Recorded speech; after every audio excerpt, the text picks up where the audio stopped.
మీరు చూస్తే అధ్యక్ష మాట్లాడితే ఎక్కడ అప్పు ఉంది 10 కోట్లు, మేమేదో తప్పు చెప్పామని మాట్లాడుతున్నారు. మంత్రి గారు చాలా స్పష్టంగా చెప్పారు.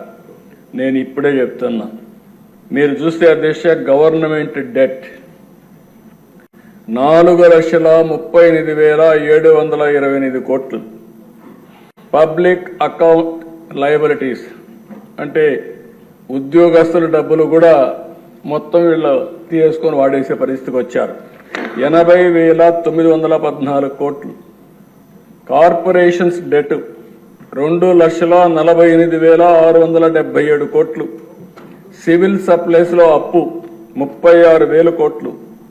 డ్యూ టు పవర్ సెక్టర్ లో వాళ్ళకి ఇవ్వాల్సింది 34,267 కోట్లు. Outstanding dues to vendor schemes కి ఇప్పుడు బకాయిల దిశ మొత్తం కాంట్రాక్టర్ అందరికీ 1,13,244 కోట్లు.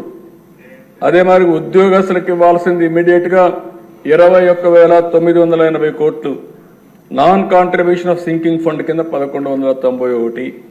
ఇవన్నీ కలిపితే 9,74,556 కోట్లు ఇప్పుడు తేలిన అప్పులు.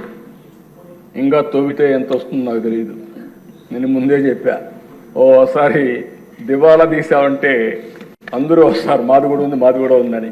కానీ అది చెప్పడం లేదు కాబట్టి గుమ్మడంగా ఏం చేయాలో చేసే పరిస్థితికి వచ్చాం. ఇది కాదని ఎవరన్నా అంటే రండి, లెక్కలు చూపిస్తా. ఆ లెక్కలు చూసిన తర్వాత గుంజీలు తీస్తా. ఆశ అనుకోవద్దండి, ప్రజా జీవితాన్ని దుర్వినియోగం చేయొద్దండి.